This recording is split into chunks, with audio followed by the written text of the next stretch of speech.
여러분 안녕하세요. 새로운 시민교회 박성광 목사입니다. 오늘은 우리가 성경에 모호한 본문이 있을 때 어떻게 해석하면 좋을지에 대해서 공부해 보려고 합니다.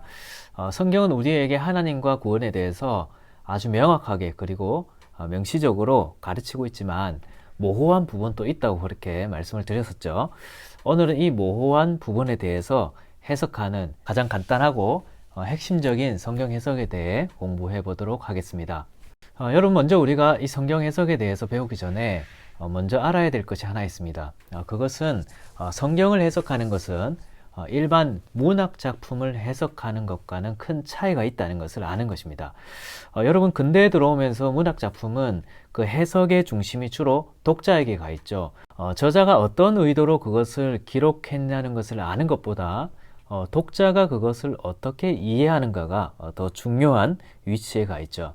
롤랑 바르트라는 사람이 쓴 텍스트의 즐거움이라는 책에서 그는 저자의 죽음과 독자의 탄생이라는 말로 이러한 현대의 근대의 문학 작품 해석에 대해서 설명하고 있다고 합니다.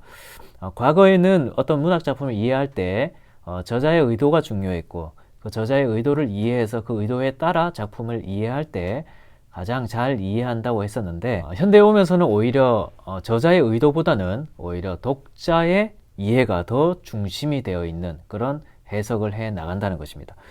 그러니까 어떻게 됩니까? 시대에 따라서 사람에 따라서 그 작품에 대한 이해가 다 달라지게 되는 것이죠. 그런데 여러분 성경 해석에는 결코 이러한 방법이 들어가서는 안 됩니다. 왜 그렇습니까? 성경은 하나님의 의도가 굉장히 중요한 책입니다. 왜 그렇습니까? 이 성경은 하나님이 어떤 특별한 의도를 따라 기록하셨고 우리가 읽을 때에도 그 의도를 따라 하나님의 의도를 파악하도록 기록된 것이 바로 성경이기 때문입니다. 그래서 예수님도 바리새인들이 자기 마음대로 자의적으로 성경을 해석할 때에 예수님은 그것이 하나님의 뜻이 아니다 그렇게 일침을 하셨던 것이죠. 여러분 어쩌면 문학 작품도 저자가 자기의 의도를 따라서 이 작품을 해석해 주기를 바랬을 수도 있을 것입니다. 그러나 그렇다고 오늘날 현대 독자들의 해석자들이 그런 저자의 의도를 따라 작품을 이해하지 않더라도 크게 큰일 나는 일은 아니죠. 왜 그렇습니까? 문학 작품의 저자의 의도를 이해하지 못한다고 해서 우리가 하나님이나 우리 구원에 대한 것이나 우리 인생의 아주 근본적인 즐거움과 기쁨과 행복에 대해서 모르는 것이 결코 아니기 때문이죠. 그러나 여러분 성경은 어떻습니까? 성경은 저자의 의도를 따라 읽지 않을 때 아주 큰 일이 발생하게 됩니다. 왜냐하면 하나님에 대한 이해가 달라지기 때문입니다. 성경은 하나님을 알리기 위해 기록된 책인데 그런 저자의 의도를 파악하지 않고 자의적으로 성경을 읽으면 하나님을 잘못 이해하게 되죠.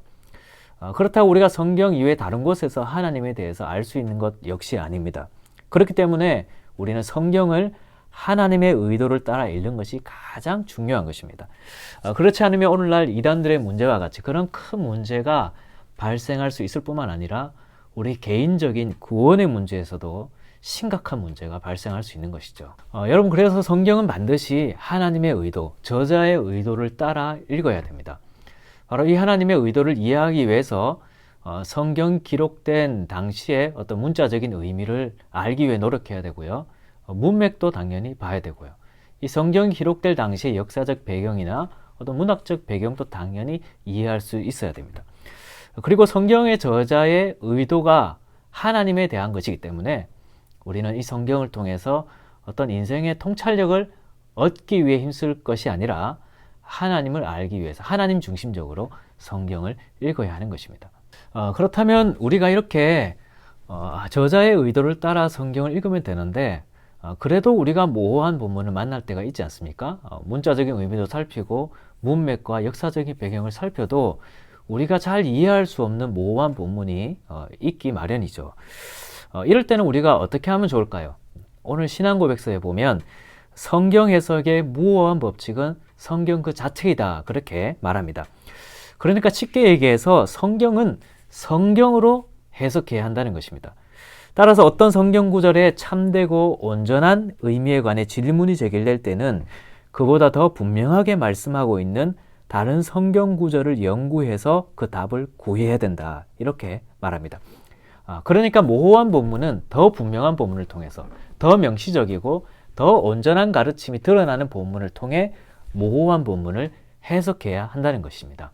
예를 들면 이런 것입니다. 야고보서에 보면 2장 21절에 아브라함이 행함으로 의롭다 하심을 받은 것이다 라고 말합니다. 그러고는 사람이 행함으로 의롭다 하심을 받고 믿음만으로는 아니니라 이렇게 말하죠. 우리가 이것만 보면 우리가 하나님께 의롭다 하심을 받는 조건이 믿음과 더불어 행함이 있어야 된다. 그렇게 이해하기 쉽습니다.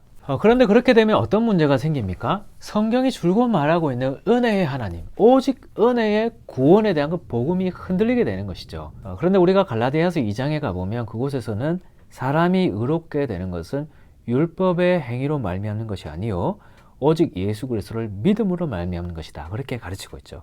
그러고는 다시 한번 강조하면서 율법의 행위로는 의롭다 하심을 얻을 육체가 없다라고 못을 받고 있습니다. 그러니까 이것을 야고보서와 비교해 보면 어떻게 보입니까? 그냥 보면 서로 모순되는 것처럼 보이죠. 그러나 여러분 하나님은 스스로 모순되지 아니하십니다.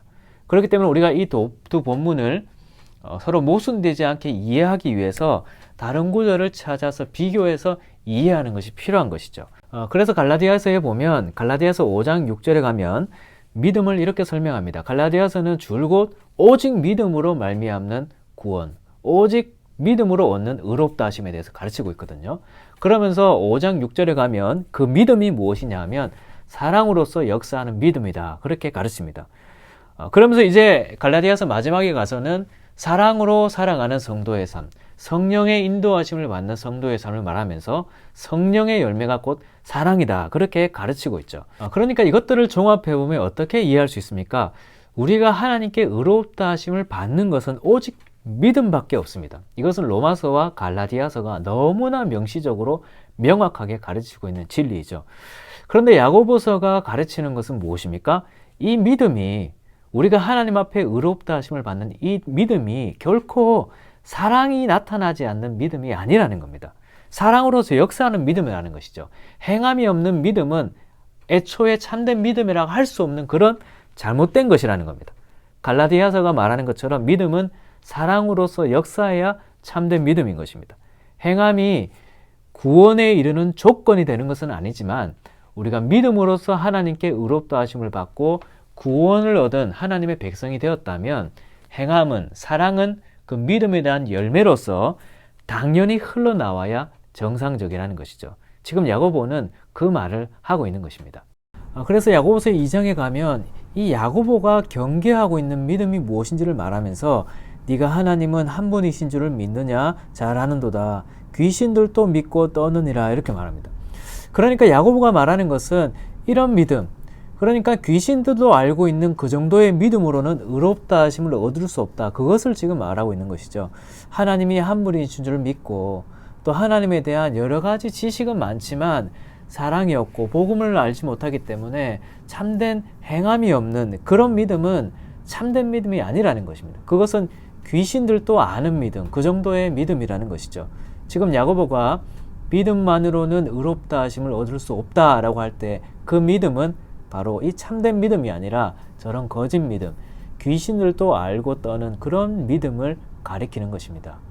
여러분 이렇게 우리가 모호한 본문을 만나면 이렇게 다른 곳에 명시적으로 더 분명하게 가르치고 있는 본문들을 통해서 그 문제를 해결하는 것, 이것이 건전한 성경 해석의 방법입니다. 바로 이어서 다음 영상에서 이런 원리를 잘못 적용하고 있는 어떤 이단들의 성경 해석에 대해서 소개하도록 하겠습니다.